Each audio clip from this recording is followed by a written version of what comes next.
includes those contributing to the high inflation we've seen in much of the world. Bringing down elevated inflation remains President Biden's top economic priority, even as we know the Federal Reserve plays the primary role in maintaining stable prices. Yesterday's CPI report shows that we have more work to do to get price increases under control. While some leading indicators show hopeful signs, working families are continuing to feel the pain of high inflation. Our administration is continuing to take a broad range of actions to boost energy supply, address housing constraints, and provide cost relief in areas like healthcare. It can take time to see the impact of these actions, but we know that they have and will continue to make a meaningful difference. The global economy also came together this week to address the array of urgent challenges before us. I, along with my counterparts from the major economies, agreed that while each country faces unique challenges, we must take decisive action. That includes tackling inflation, securing our energy supplies, and addressing other economic pressures. We're also attentive to the spillovers of macroeconomic tightening from advanced economies to the rest of the world. I had the opportunity to speak with counterparts from a broad range of countries about the way global macroeconomic forces are affecting their countries. This week has left us better informed and better coordinated.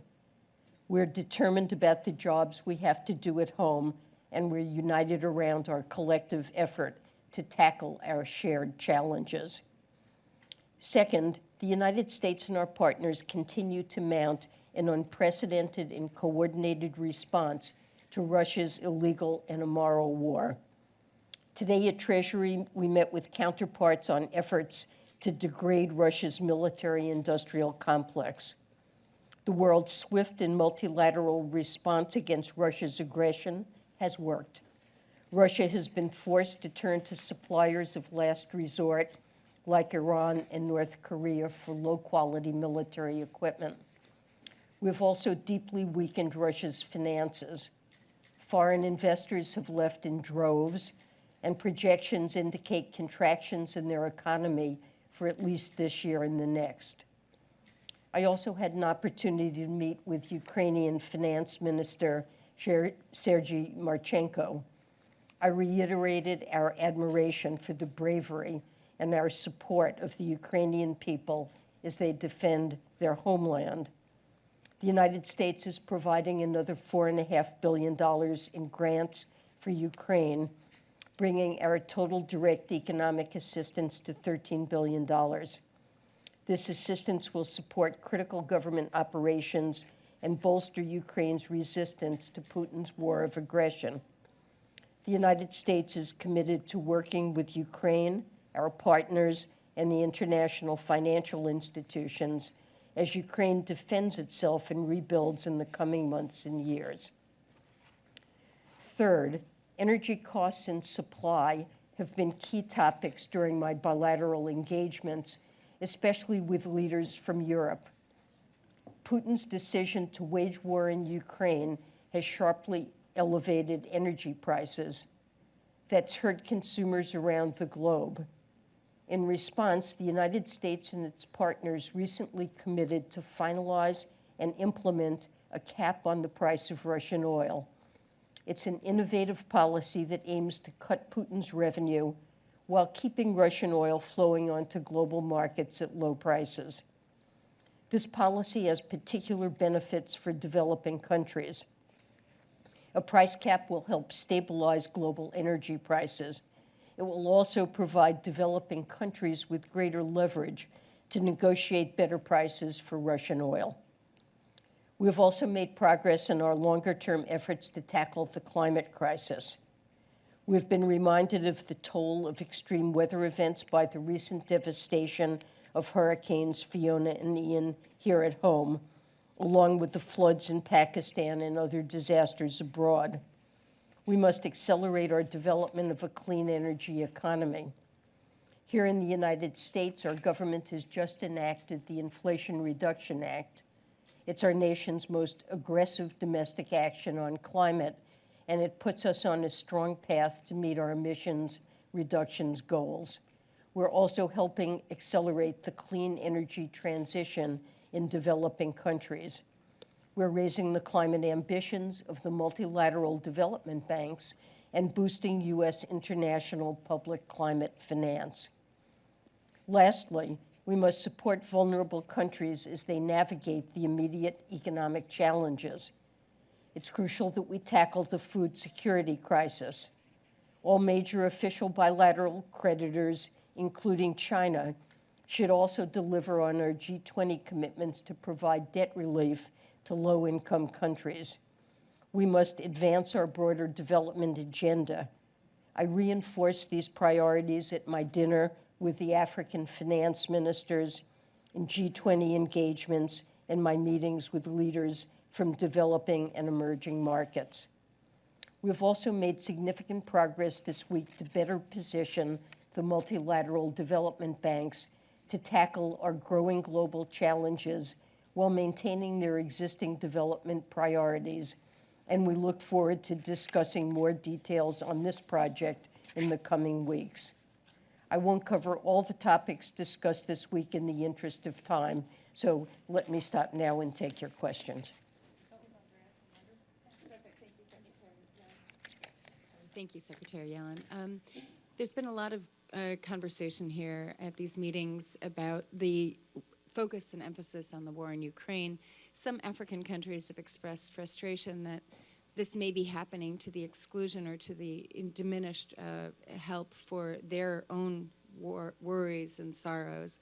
At the same time, you are fighting to bring on board more people in the coalition against Russia.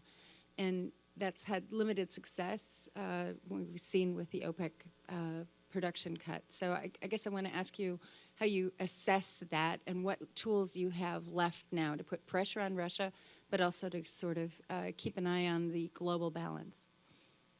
So let me start with the first part of your question. You mentioned the stresses that African countries and other low-income countries are feeling. And let me tell you that an important source of stress, although not the only source, is higher energy and food prices that directly reflect Russia's invasion of Ukraine. And at our discussions in the G20 on the global macroeconomy, there was wide agreement that when we think about what are the appropriate economic policy responses we should be undertaking, that it's obvious what the most important is, and everyone agreed Russia should stop its war on Ukraine, and that would address the most significant problems that Africa faces. But of course, in an environment with high inflation, tightening monetary policies, capital outflows from emerging markets, and pressures on currencies, debt problems are growing more and more acute for African countries. We discussed these problems in many sessions in my dinner. The G7 finance ministers had a meeting with the African finance ministers, and we recognize the importance of making progress on having a better and more effective framework for resolving excessive debt. And really, the barrier to making greater progress is one important creditor country, namely China. So there has been much discussion of what we can do to bring China to the table and to foster a more effective resolution of their problems. But the second part of your question concerned the price cap, and you mentioned an attempt to get countries into the coalition. So let me, I want to slightly correct, if you don't mind, the way you put that. The coalition is essentially the G7, the European Union, and Australia has signed up as a member of our coalition. All of these countries have agreed to ban the provision of services that are involved, that our countries, firms in our countries, supply for the transport of Russian oil. And the 8th EU sanctions package includes shipping. And beyond that, we are not trying to sign up additional countries to a coalition.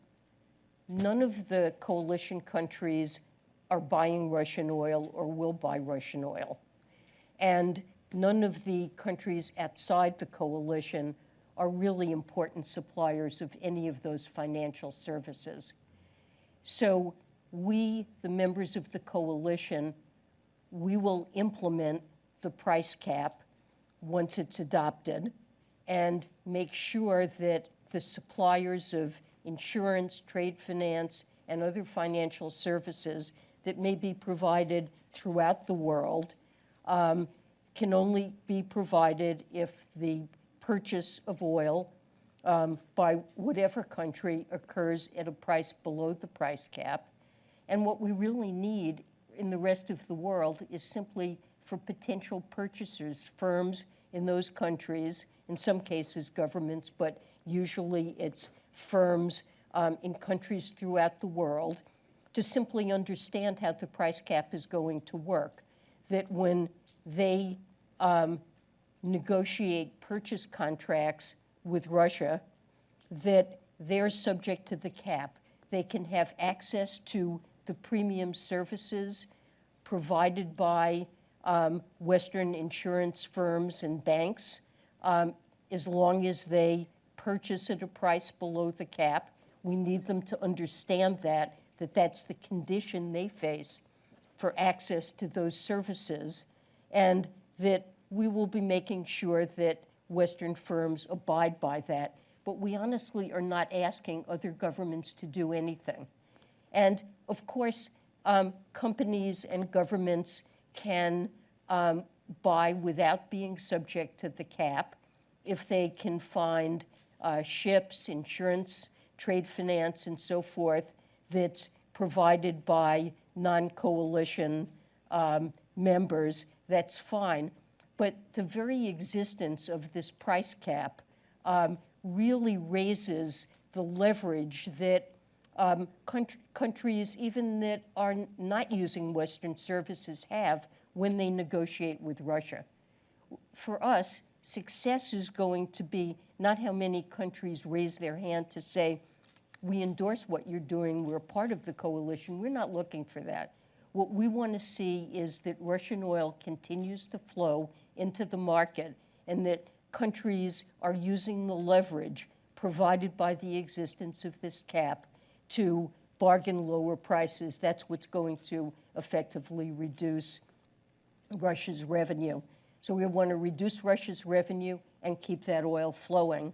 And you know, we're not benefiting from the cheap Russian oil. It'll be, we hope, countries in Africa and Latin America and Asia that will buy oil. Remember that on December 5th, I think it is, the European Union is essentially going to cease their purchases, which will make a substantial amount of oil available at low prices for countries around the world. Hi there. Thank you, Secretary Yellen.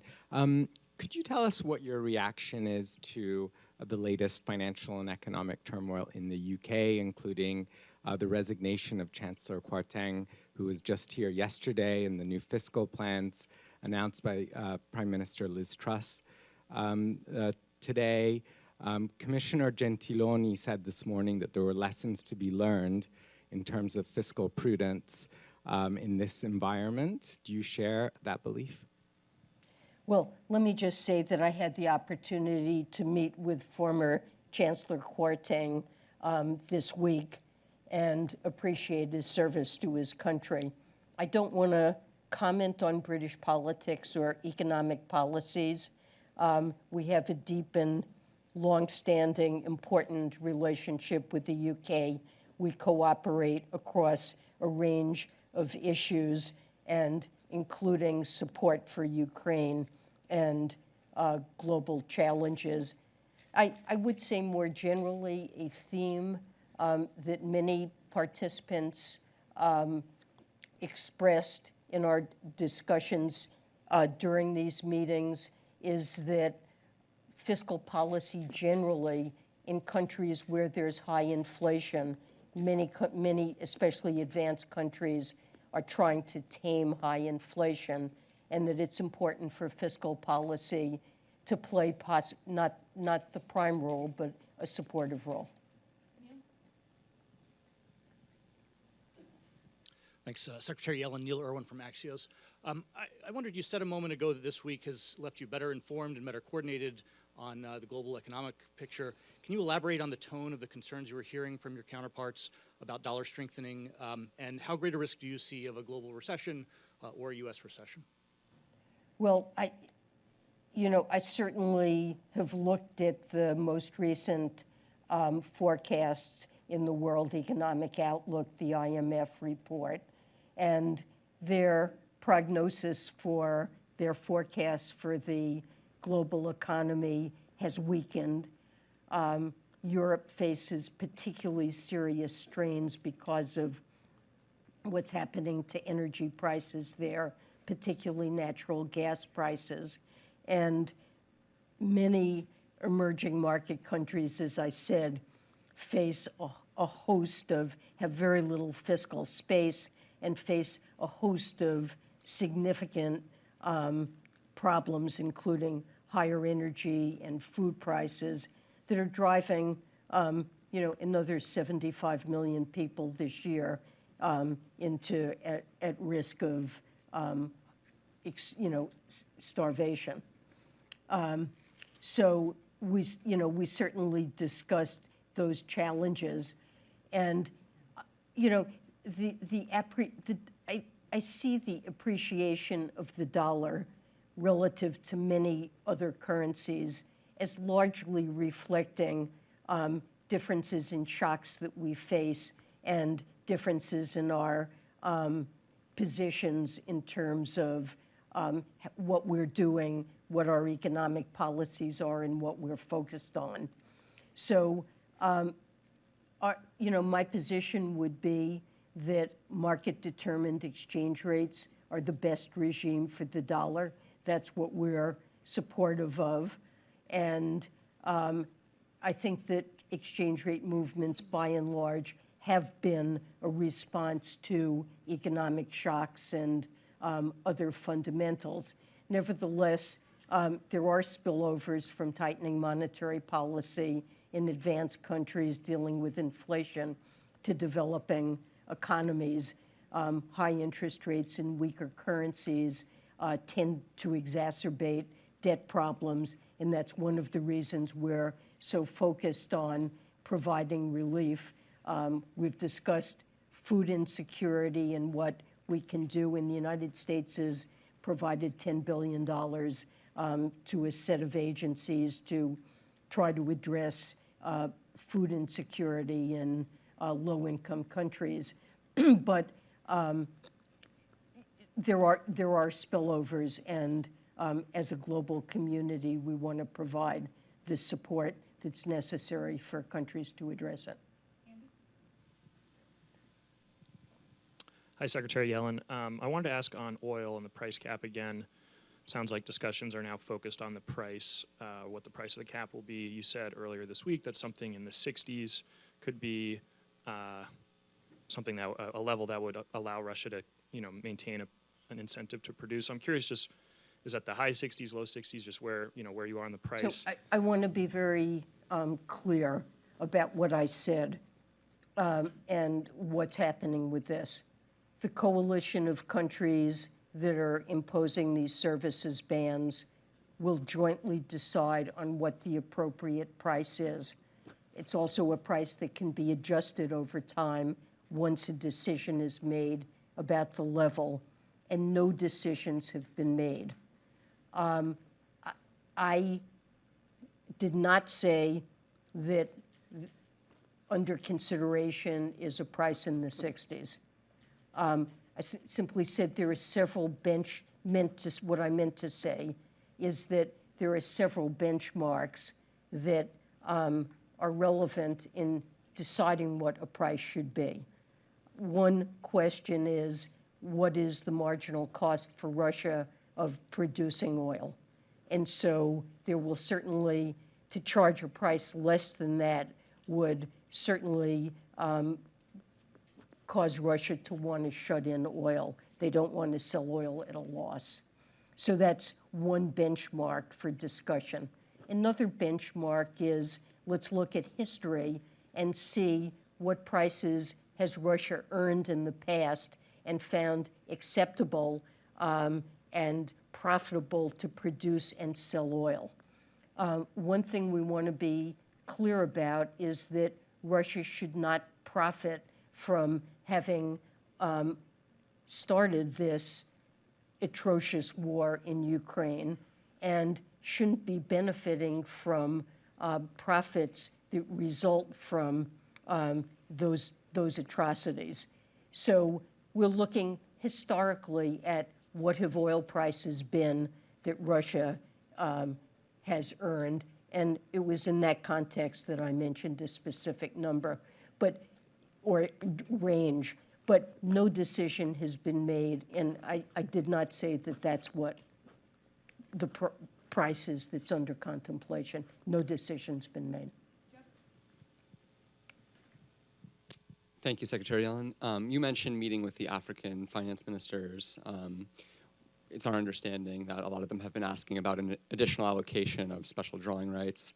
Did they bring that up to you, and what's your response if they did? It's our understanding that Treasury is not really seriously entertaining that. You have addressed the fiscal space considerations here, and so sort of why not, if that's a potential means to address that? Thank you. So, I mean, an SDR allocation is intended to address shortages of global liquidity. We had a substantial SDR allocation, and we do not see another SDR allocation as appropriate at this time.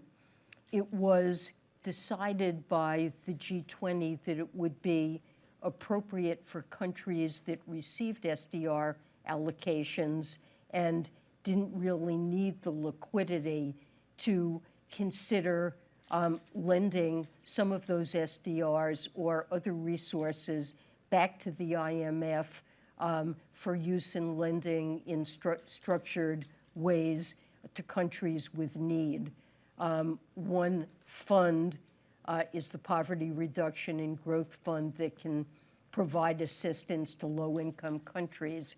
And the IMF has also created a Resilience and Sustainability Trust that can lend for things like investments in health to prepare for future pandemics or strengthen health systems, as well as energy security and to address climate change. And we think that's an appropriate way to address some of the issues that low-income countries face. We've asked Congress to allow us to lend $21 billion to the IMF for these two funds. We haven't yet received approval, but are hoping that that's something that we'll be allowed to do, and other countries will as well. But we've certainly worked with the World Bank and with dedicated food organizations like IFAD and GAFSP to add to their resources to be able to address food insecurity. The IMF has resources to lend to countries with difficulties. We've talked about debt restructuring where that's necessary. And all those things are tools we have to address needs of low-income countries we want to mobilize, but an SDR allocation isn't what we're contemplating. One last one from Chris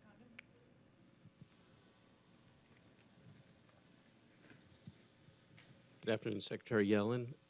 Very recently, based on analysis of productivity growth in the U.S. and labor force participation gains, both of which are quite disappointing, the staff at the Federal Reserve significantly downgraded their estimates for the level of potential output in the U.S. economy. And in fact, projected that over the next few years, all the way through 2025, actual output would exceed potential output, which bodes rather poorly for the fight against inflation. I'm wondering first, does this perhaps help explain the surprising persistency of high inflation in the U.S.? And number two, would it make the fight against inflation to bring inflation back down to around 2% much more difficult than many currently assume it will be? Thank you. So I must say, I haven't, was this in the minutes or? So I mean, I haven't seen the details of that. I didn't review the minutes carefully. But a manifestation of that is that labor markets are very tight. And to say that labor markets are extremely tight is another way of saying that the economy, that output is at or above its potential. We've been looking and hoping that labor force participation would fully rebound from the pandemic, and it's rebounded to some extent, but it hasn't fully rebounded, and that's a factor that does tend to depress potential output. So I think we've seen some meaningful reduction in the amount of pressure in the labor market. The most recent JOLTS report shows that job openings are coming down, and that can take some of the heat out of the labor market that may be contributing to high rates of core inflation. But yes, the labor market is very tight, and it's a manifestation in part of what you're talking about. But look, the Federal Reserve is obviously very committed to doing what it takes to bring inflation down. And as I said, the administration is trying to complement that through targeted measures like lower prescription drug costs, lower premiums for affordable care, interventions to hold down, whether it's the Strategic Petroleum Reserve or the price cap on Russian oil to hold down energy prices in the United States. But the Fed we'll leave it up to the Fed to take the primary role here. Thanks, guys. Thanks. No, we're already over time. Thanks. Thanks.